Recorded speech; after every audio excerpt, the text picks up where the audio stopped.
Of today's lecture is Intersecting Identities, Labor Market Discrimination, and Constitutional Provision Against Discrimination. Today's speaker is Professor G. Sridevi from University of Hyderabad. She is currently a professor at School of Economics, University of Hyderabad. She has been teaching courses on economics of discrimination, international trade and payments, commons and livelihood, microeconomics, mathematical economics for over 19 years. She has completed various collaborative research projects supported and funded by SSR and University of Hyderabad. Her research area include food and nutrition, security, international trade, health, gender, climate change, economics of discrimination, and commons. She has edited a book published by Routledge, Taylor and Francis on Ambedkar's vision on economic development and co-authored a book on access to basic healthcare services by rural, scheduled caste and scheduled tribe. She has published papers in various international and national journals and edited volumes besides popular media. Welcome, Professor Sridevi.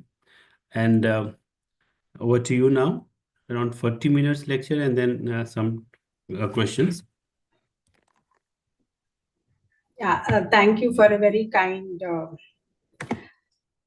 introduction. Let me share my PPT. Okay, it says host to disable the participant screen sharing. I have done that, please. You can.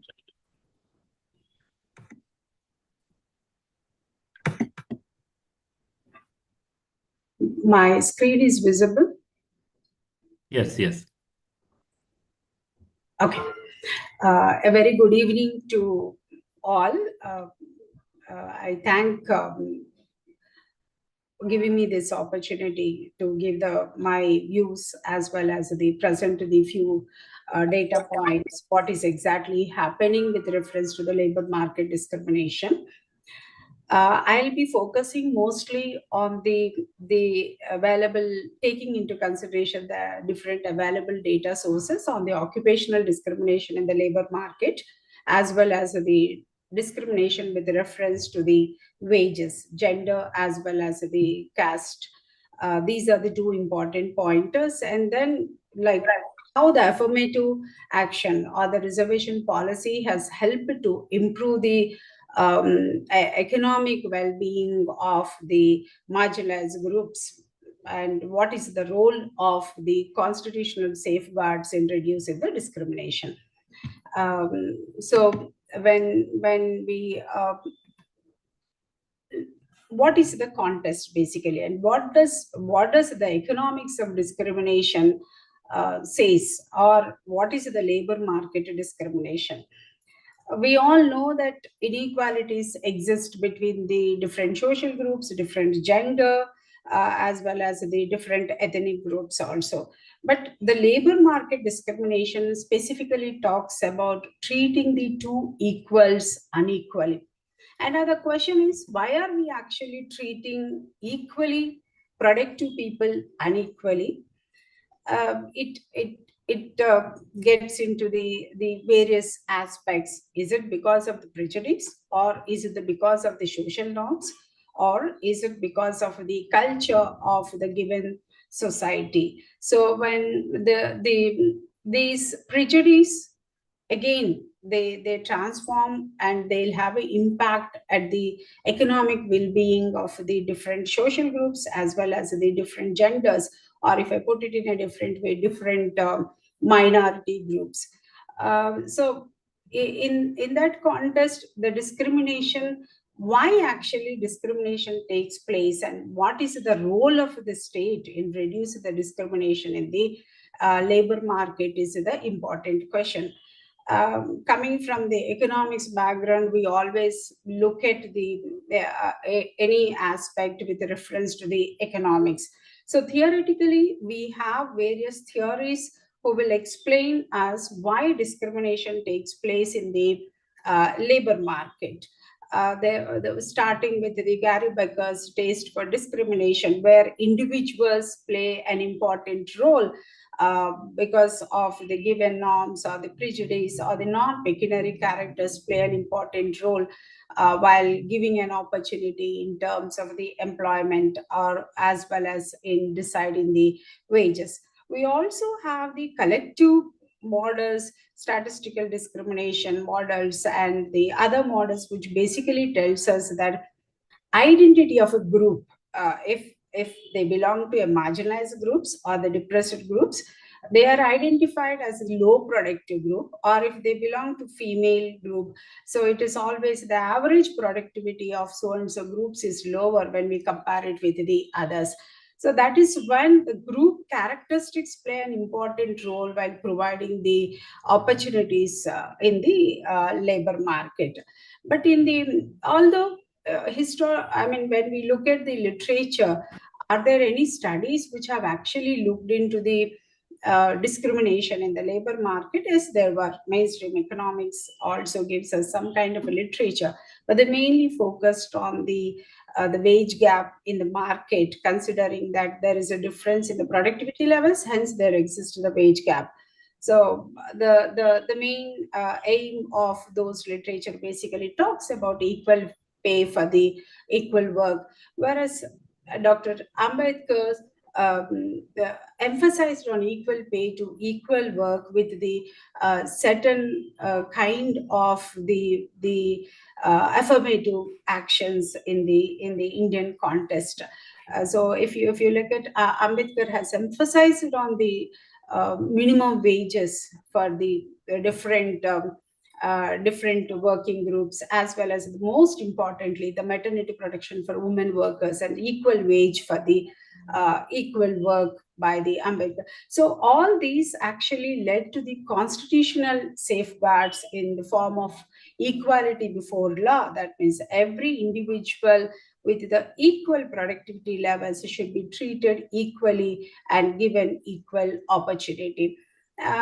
So there is no question of discrimination in the labor market, either accessing the occupation or accessing the any kind of the assets or the access to the education.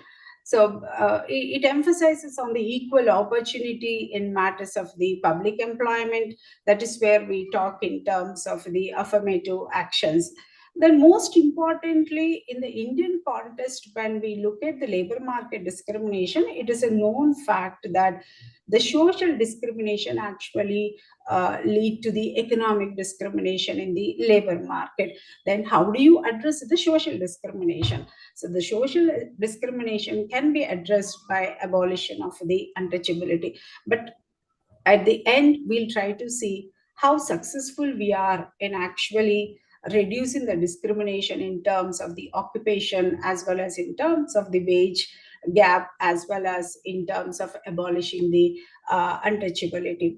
Until now, even in the Indian context, using the various data sources, the most importantly NSSO and some of the primary studies, we have the different literature which tries to look at the labor market discrimination in terms of the occupation or in terms of the access to the different levels of the employment, and the access to the education, as well as what is the impact of the less access of education on the labor market.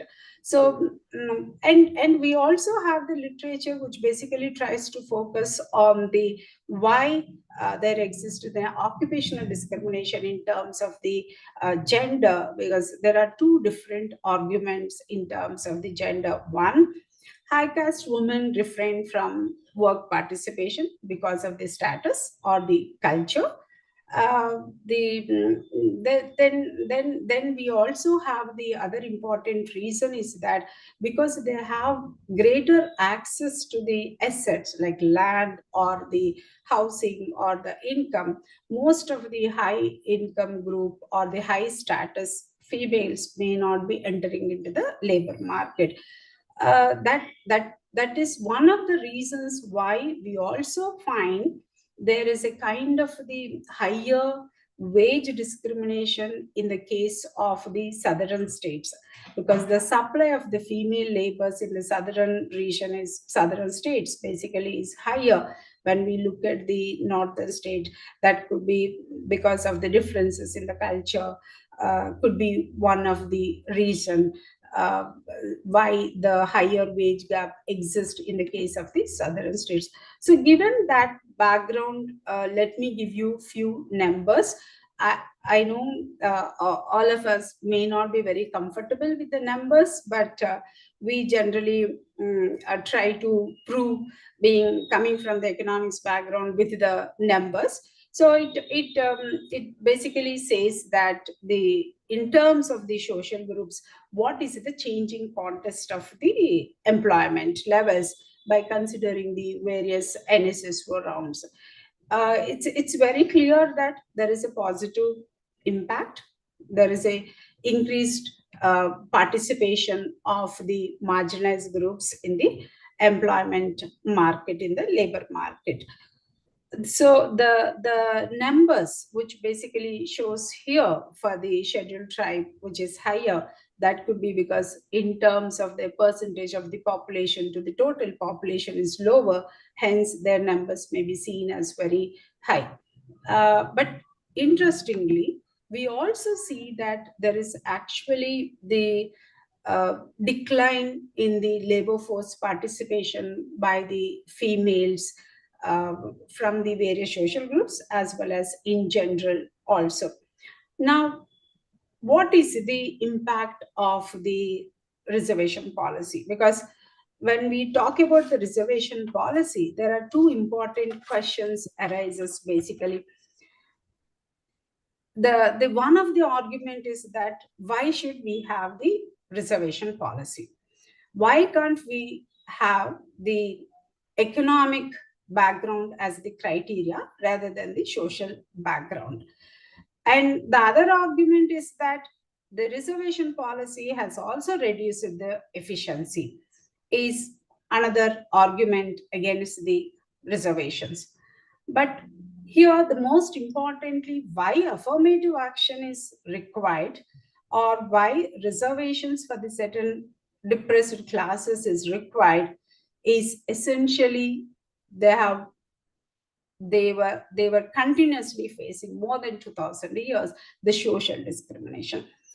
So how do you address the existence of the historical social discrimination? So the important aspect is providing the certain affirmative actions, basically providing the equal opportunities in the labor market at the different levels. Now, did this reservation policy actually help the marginalized groups in terms of the improving their well-being? Yes, there is a positive impact. But to what extent it has improved, again, it is a question. At what level actually the reservation policy was implemented at a much better level? So for that, when we try to look at the representation of the scheduled caste and the scheduled tribe in the public sector, because the reservation in the employment is only with reference to the government jobs, so public sectors, it is very clear that their contribution or their number is much higher in the lower level basically. So it is very clear that the group D, their number is much higher when we look at the all in the case of the SC, ST as well. But OBC, it is a different level, but majority of their number is at the lower level. What could be the reason why their number is much higher in the lower group D, or the group C compared to the group A? So one of the argument is that the lack of access to the education and access to the economic assets, especially the land. So there was a strong argument that there is a need for the redistribution of the land and providing the economic access to these groups so that they can get into the labor market. Now, the other question is that, can their employment have less discrimination in the labor market? But without addressing the social discrimination, the reservation policy will only provide their economic access or the well-being, but the social discrimination still remains to be or the at a different levels in the form of different visible or the invisible discrimination takes place in the labor market as well as the various organizations. So there is a possibility of the institutional discrimination also against the marginalized groups. And and the other question of what is the impact on the efficiency, because the strong argument against the reservation is that because of reservations their efficiency in terms of the productivity, overall productivity has declined. But the important study by Ashwini Deshpande and the Thorat Sukadev, it all proves that at a higher level where the marginalized groups have been included in the employment, especially in the railway department, where the decision-making power is endowed with these scheduled caste or the scheduled tribe officers, their efficiency levels and the productivity levels are much higher. And the overall productivity of the particular sector, railways or whatever maybe the organization, is much higher. So here the question of efficiency uh, doesn't arise basically. But still, why do we treat them differently? The question is basically addressed with the social discrimination. When it comes to the gender, although we say we generally, the mainstream economics tries to look at in terms of the male and the female, the discrimination in the labor market. But female or the male is not a homogeneous group, they are heterogeneous group because they come from the different social groups as well as alternative gender also. Now one of the study which we have taken it up in Hyderabad with reference to the transgender, it's very clear that whatever may be the level of education, their entry into the labor market is highly restricted. So they try to face all employee, employer, and customer discrimination in the labor market.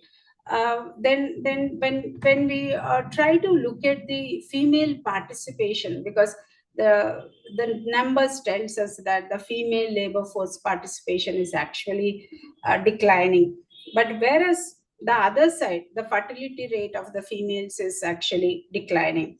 Given the experience of the Western economies, we always argue that the decline in the fertility rate should actually lead to the increase in the labor force participation of the females. Then why it is not happening in the context of India? So one of the argument is that there is an increased participation of the females in the higher education. And second, the migration of the females to the other cities or to the other countries as because of the marriage um, is one of the argument. And most important argument what we find after the pandemic period with the time use survey data is that the female labor are highly engaged with the productive as well as unproductive works in the domestic activities, but their productive activities are always less recorded. So it is not exactly, we are not exactly measure their productivity levels, but their time spent on the domestic activities or taking care of the family or the care has increased dramatically when we compare with the male and the male time, say, on different activities as well as the females on the different activities. When we look at the unemployment rates among the females, different age groups, it is very clear that the unemployment rates within the females coming from the SCST together is much higher when we compare it with the others basically. So what does it say? The two important things here is that It is also perception of the females when they know that they are discriminated in the labor market. One argument is that why should we actually spend 8 hours in the labor market and to be paid lower wages? And the other argument comes up is the glass ceiling, especially in terms of the occupational growth, especially when they belong to the depressed classes. The females have the high level of the glass ceiling.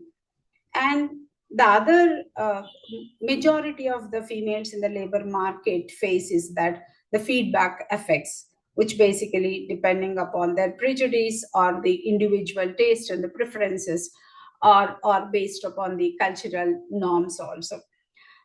So, given that background of the occupational discrimination in the labor market in terms of the social groups and the gender, let me speak about the what is the impact of these occupational discrimination in the labor market on the real wages. So, real wages also shows a declining trend, and it is a known fact that since last 1 decade, the real wages are actually more or less stagnant in all the sectors. I hope all of you are able to see my PPT clearly. So the among the various sectors, agriculture, as well as the manufacturing and the non-manufacturing and service sector. Another important aspect is we also find a large increase in the underemployment levels, both in the agriculture as well as the manufacturing sector. So that will have a impact on the wages, basically wage discrimination between the gender as well as the among the different social groups also.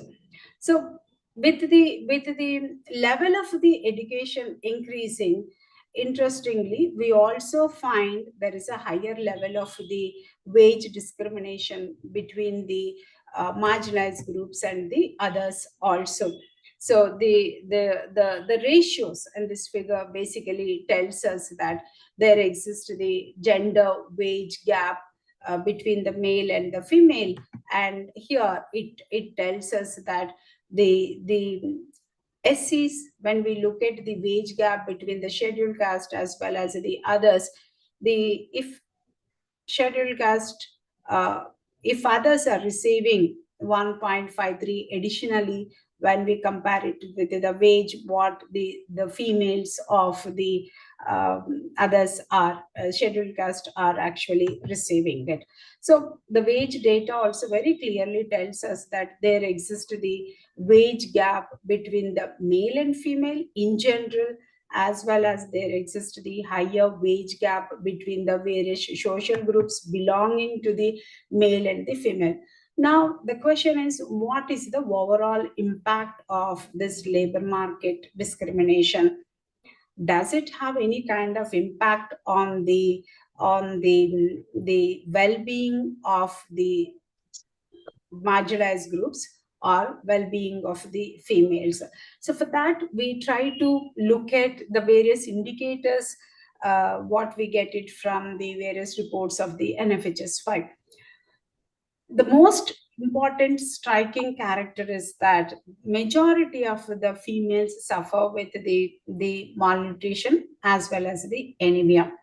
Then the question is, when they're actually suffering with the anemia and the malnutrition, what is the impact on their reproductive abilities as well as the impact on their children, basically? Because the NFHS 5 very clearly says that 16 major states have seen an increase in the different malnutrition indicators in terms of stunting, wasting, underweight. So the question is, does economic growth actually leading to reduction in the poverty and the malnutrition of the children, or with the economic growth we are not able to meet the so-called the other indicators of the development? So when we look at the gender-based violence also, between the NFHS 5 and the NFHS 4 also, it shows that the violence remains to be same, but other side we also see that there is an increase in their access to the higher education, as well as the increase in the labor market participation. But the other side, the negative impact also, we find that there is a gender based violence is also at a high level. Then how do they perform in terms of the entrepreneurship or access to the finance? So when we look at the entrepreneurship, there is a huge difference between the male and the female, and that difference is reflected even in terms of the social groups also. One of the micro level study which was taken up by the one of the research scholar of School of Economics, in terms of the micro entrepreneurs, very clearly says that the villages are not interested to buy from the an SC entrepreneur basically in the village, but they're more likely to travel 3 kilometers away and buy from the others. So like then we also have the entrepreneurial discrimination studies, which basically says that there exists the even in terms of the customer discrimination, not only employee employer, but also customer discrimination in terms of accessing the credit from the institutions, private as well as the public institutions, or in terms of accessing the raw material, or in terms of supply. So various supply agents also play a different role when it comes to the different social groups as well as the gender also.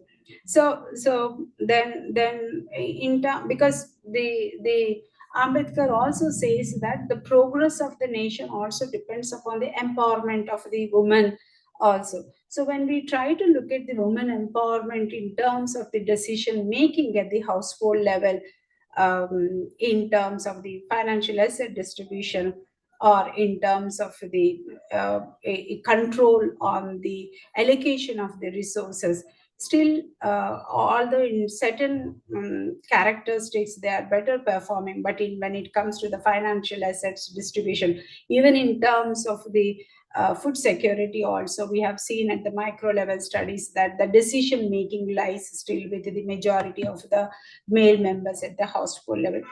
Now, when we try to look at why this kind of a discrimination exists, and does this wage discrimination, occupational discrimination is the same for all the social group females? No. So for that, when we try to look at not the level of education and the or the skill development would be playing an important role, but actually the other characteristics, non-pecuniary characteristics, basically the caste is one of the important which will be determining a discrimination in terms of the occupation in the labor market. So that when we come to the that so the discrimination in terms of the wage and occupation also reflected in terms of the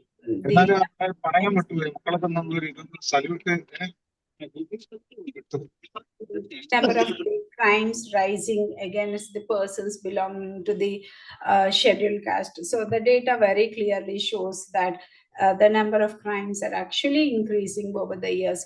And interestingly, some of the southern states which were better performing in terms of the various human or in terms of the literacy, Kerala has also seen more female caste discrimination in the labor market, as well as the crimes against the person. And Karnataka and Kerala has the highest gender wage gap also. So the economic growth rate or the performance in the other indicators may not be actually reflecting in terms of reducing the discrimination, especially in terms of the caste. Again, regularly you can forward to our the labor market discrimination. So we also have a classic cases of the discrimination in Indian context. We all also aware of the discrimination cases in US also.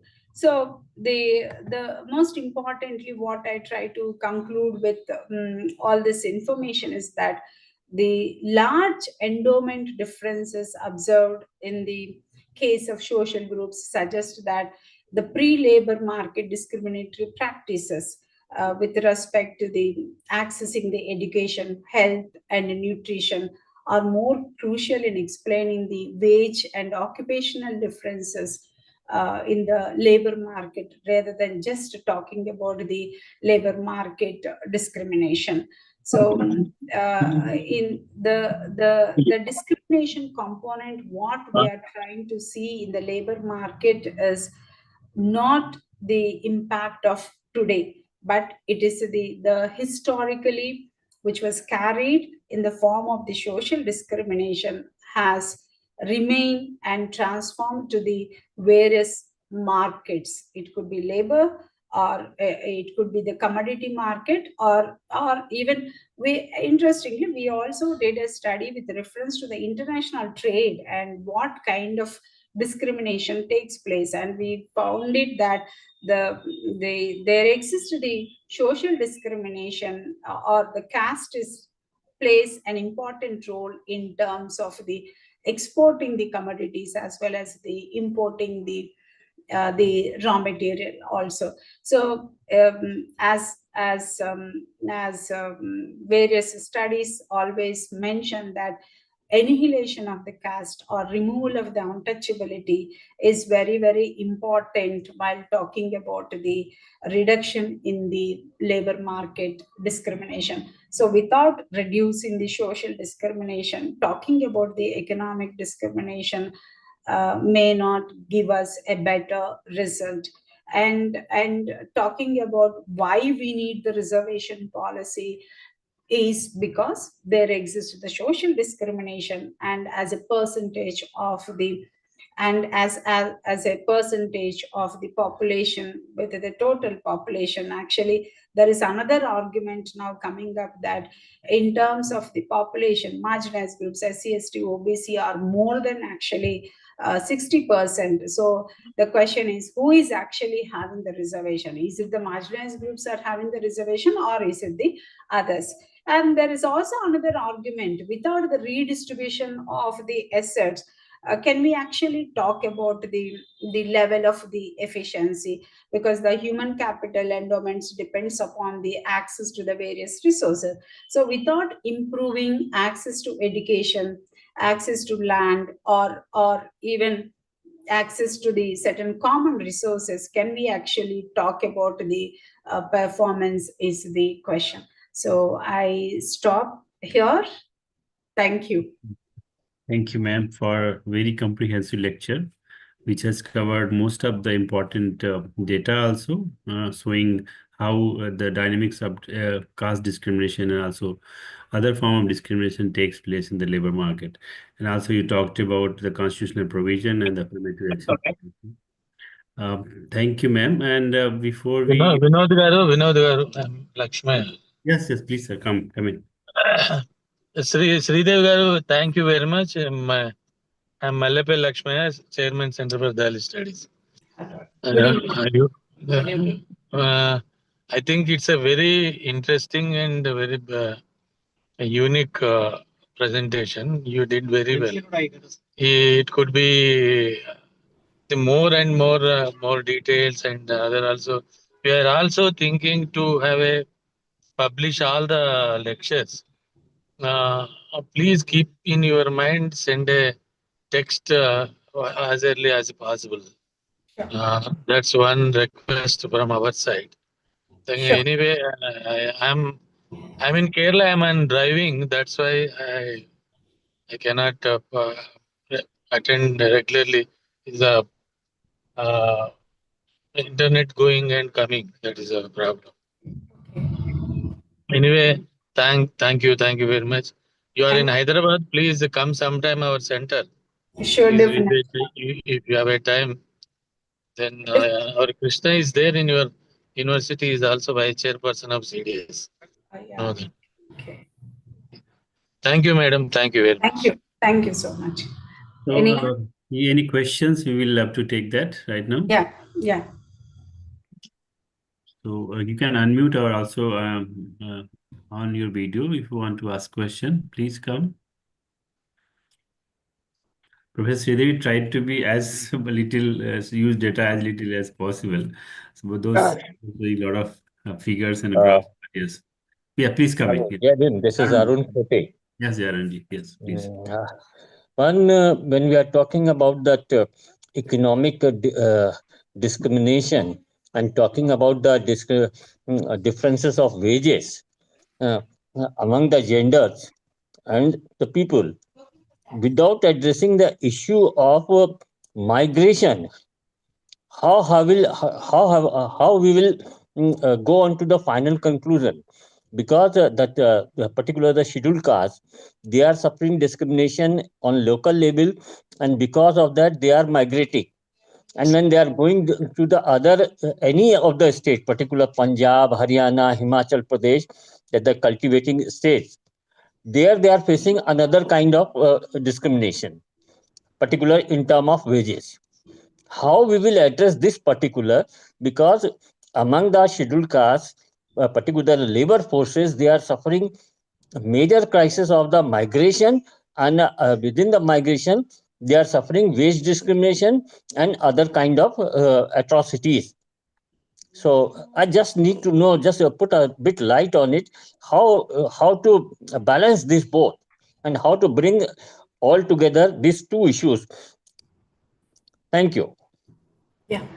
Should I take all the questions or can I respond now? You can you take all the questions and answer one time. It's better, madam. That's good. Okay. Just want to ask question.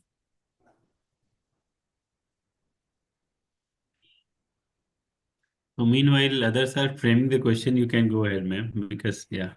Yeah, I totally agree that the scheduled caste labor, the migration levels are very high, both in terms of both the genders.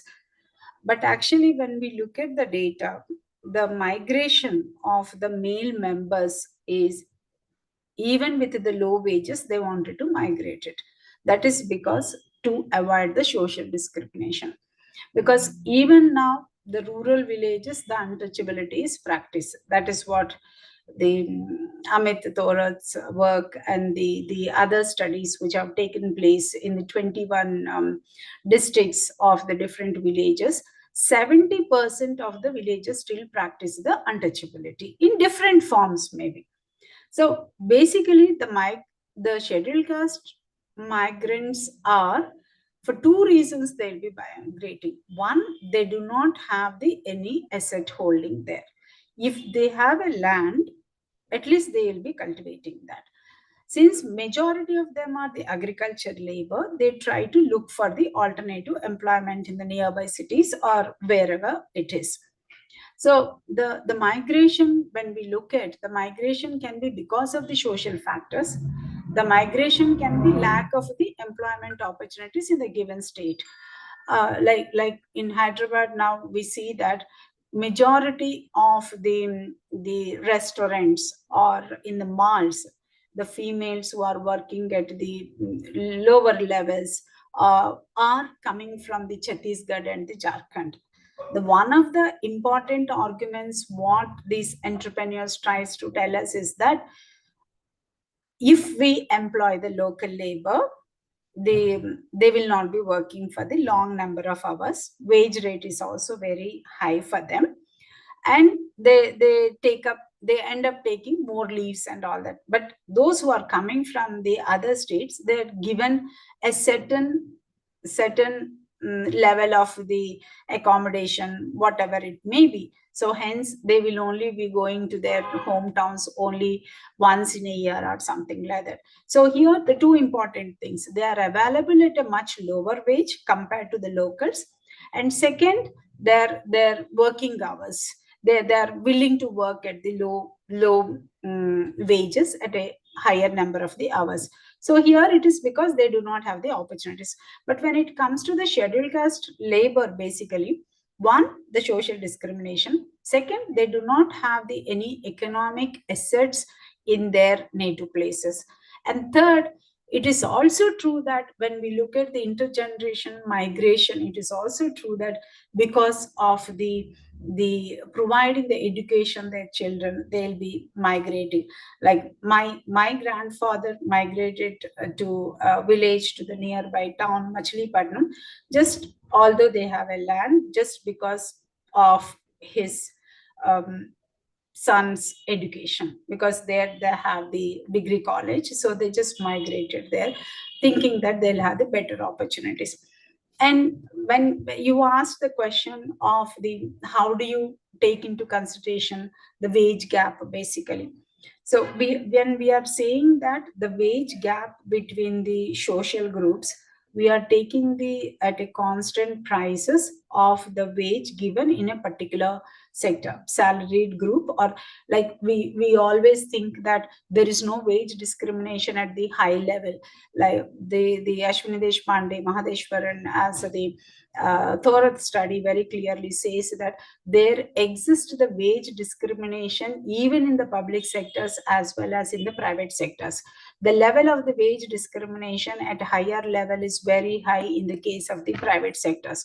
We have the examples of the Apple as well as Microsoft, and the studies taken up at the Symphony also. So the wage gap, what we are trying to say is the average wage what they are receiving for a particular activity, whether it is a salaried wage or it is the casual labor wage, basically.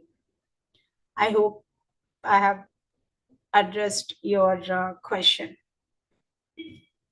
Okay, Arunji. Yes, more or less. Thank you. Thank you very much. So, any further question from anybody? I think nobody is there.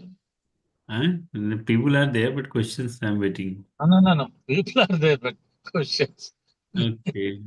We will not have questions in two contests. One, if they understood everything, no questions. Even if they don't No. understand, no We questions. understood well. We understood very well. They understood better. That's why they don't have any questions. That is also one of the reasons. No, you So try. anyway, another thing. But only one thing, Anna. Before Vinod conclude, please 1 minute. These lectures going to have up to 2026 January. We should finish 75 lectures. That's why we thought that Vinod and other friends also thinking that we another middle of the week, another lecture should be in the middle of the week. That could be Wednesday. Please, another request to participants from the states. You are we send link from the center, but you should share in respective states. Otherwise, it could not be goes to the people largely. That's my sincere request to all of you. Even any state, you can UP, you can Bengal. Please, next lecture should be very cautious and do the things. Thank you, Vinod garu. Vinodji. Yes, Venuji. Yes, Arunji. One, whether it is observation or you can take it as a question. The problem, the people from the scheduled caste, they are suffering discrimination in the wage market and labor market locally. Once they are migrated to any other state, once their identity revealed, they are further suffering various level of discrimination in terms of wage and labor. Even in Punjab, they are become a bonded labor. Majority of bonded labor in Punjab, they are from the scheduled caste. How to address this particular? It is three level. One, the wage level. The second, the caste level. The third, they are become a bonded labor.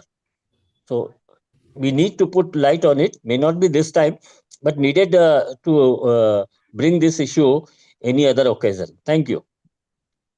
Thank you. That is where actually the role of the state plays an important role. That is where we are saying, like we have all the laws, but when it comes to the question of implementation, actually for the same kind of an activity, why should there be a wage gap between the male and the female, or between the social groups, when we are saying that equal wage for the equal work?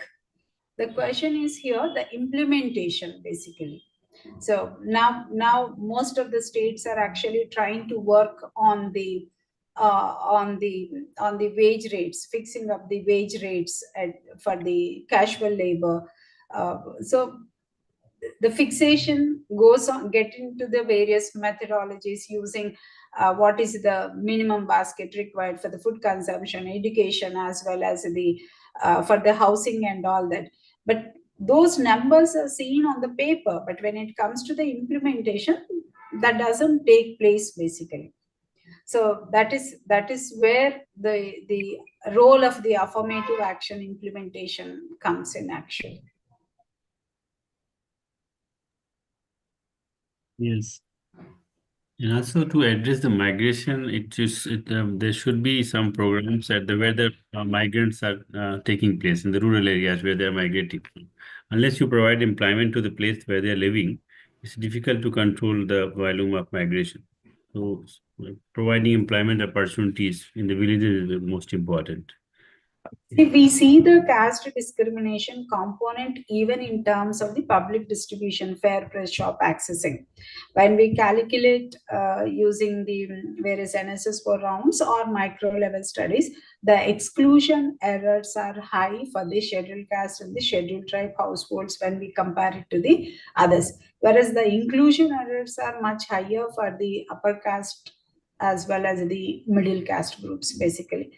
So the caste discrimination or practice of the certain kind of the untouchability still exists even in the case of the midday meal program also. There were occasions we always come across saying that if the cook is actually belonging to the scheduled caste or the scheduled tribe, children refuse to eat in the school, the midday meal program. Same is the case with the Anganwadis also. So the basically, when they do not have any kind of the economic assets, they do not have any bargaining power in the market. So when they do not have any bargaining power, they have no alternative. There takes place a occupational segregation, which is actually makes them an isolation, and they are bound to work at the lower wages. We at IIDs also, ma'am, we conducted various empirical studies in which we documented what we were saying, that discrimination in the Anganwadi, ICDS, and other government public schemes.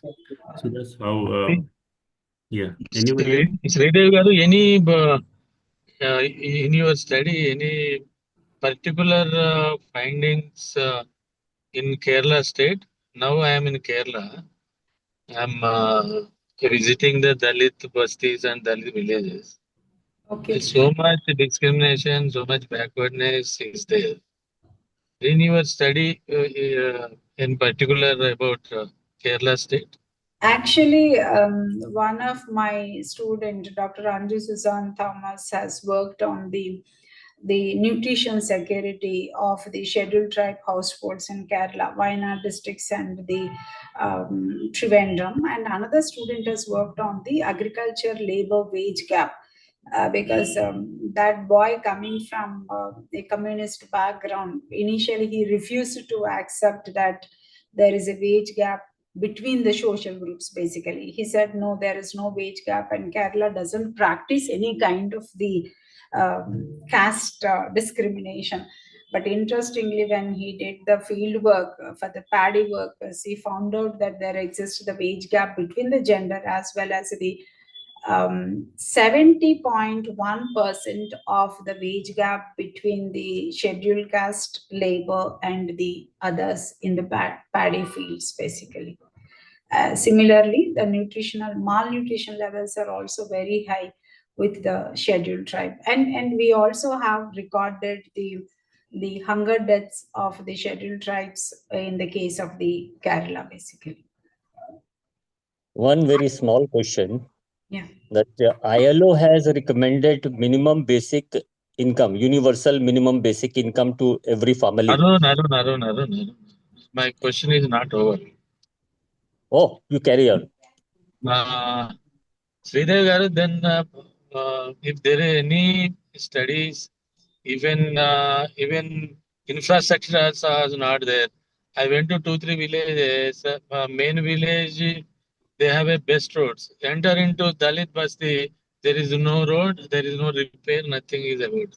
Yes. Like that, even house also, they are giving what is the beneficiary's own land, that 2 lakhs now they spend 4 lakhs.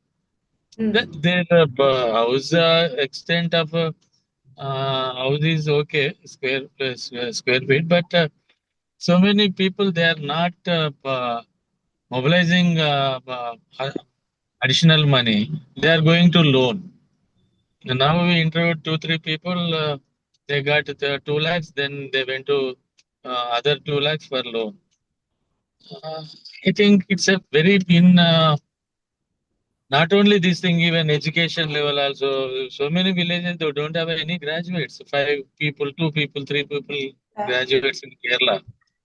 The education also is any findings in not now, but if you across any reports or anything, please let us. I'll share those reports, what we brought out from our various projects, basically.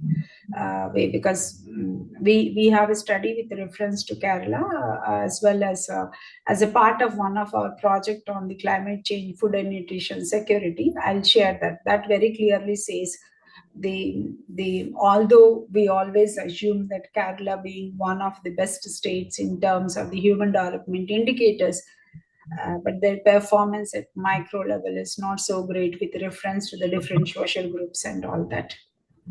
Especially with the Wayanad district, because we did a study with reference to the Wayanad is a majority tribals. Yeah.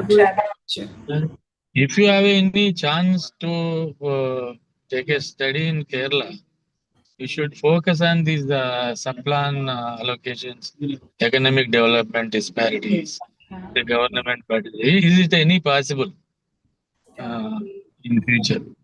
I went to Center for Development Studies. They are also doing something, but not yet fully. Okay. Thank you, Sridev. Thank you very much. Okay, Arunji, your So follow-up my question. point is that ILO has a recommended universal basic income program. Yeah. And in 2019, even the Congress party has also take this issue on their manifesto.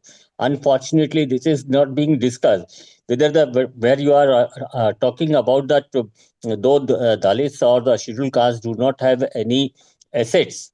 So, will it possible if we can raise the issue of basic minimum income? So will it this become a alternate for the time being? This is what I need to know.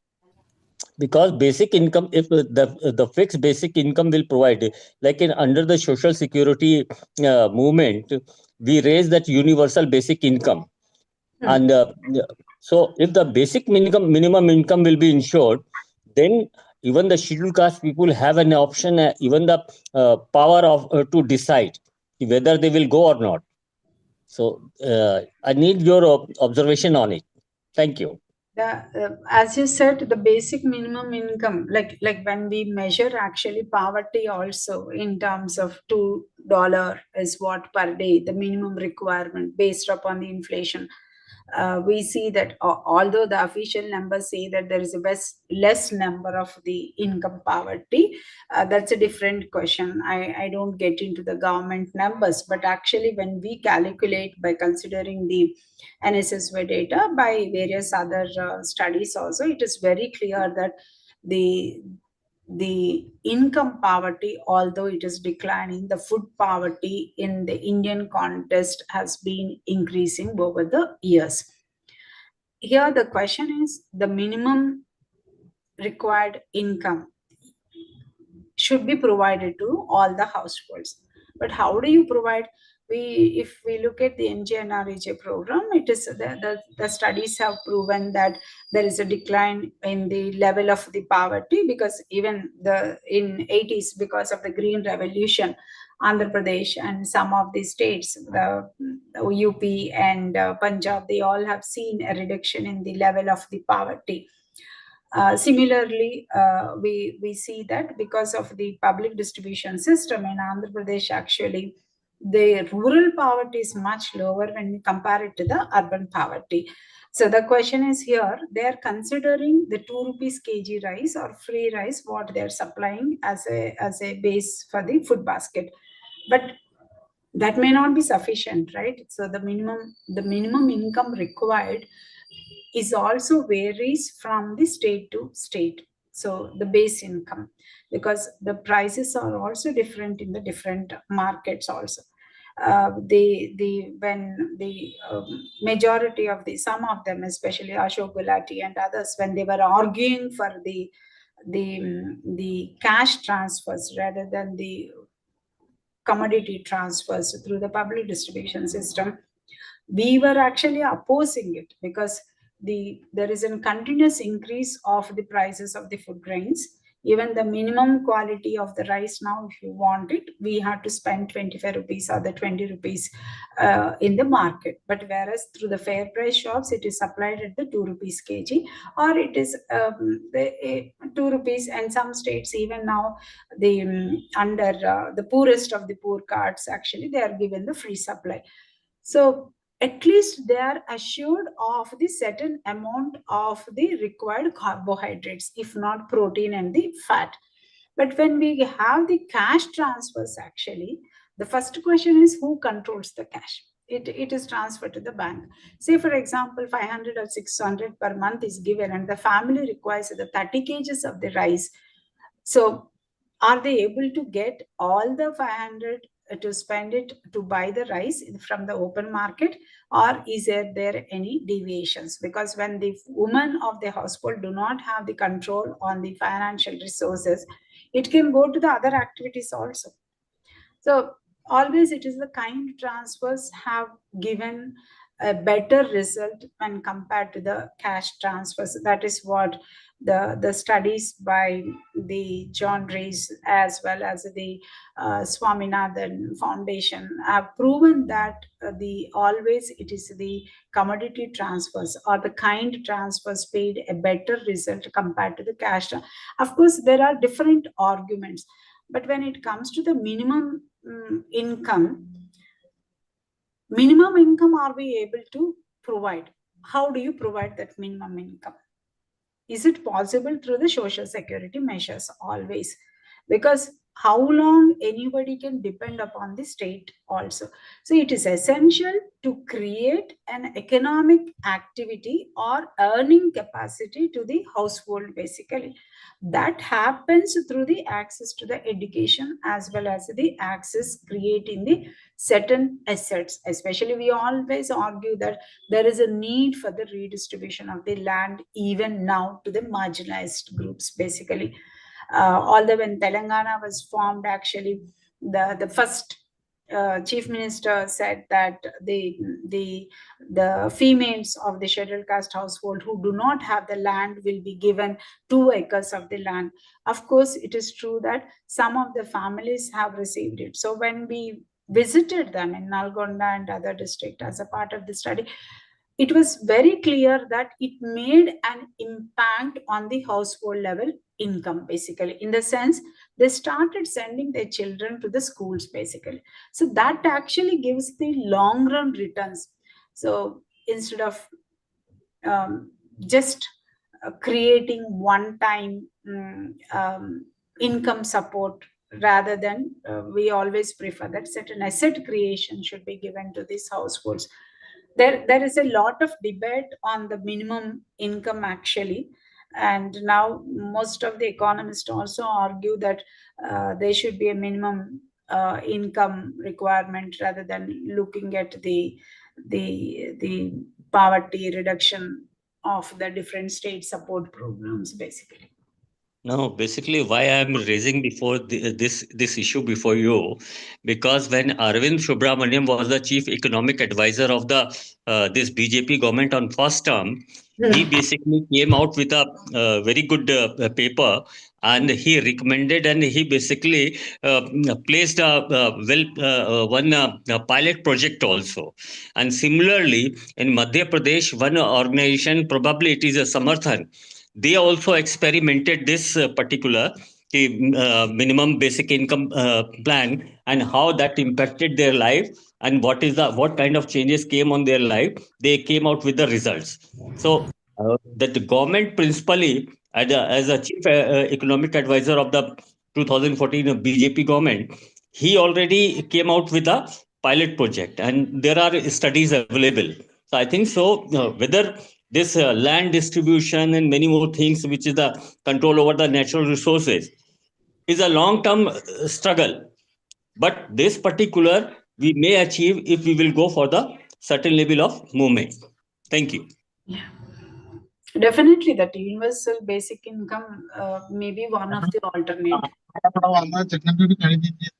Vinod garu, Yes, sir. just we can close.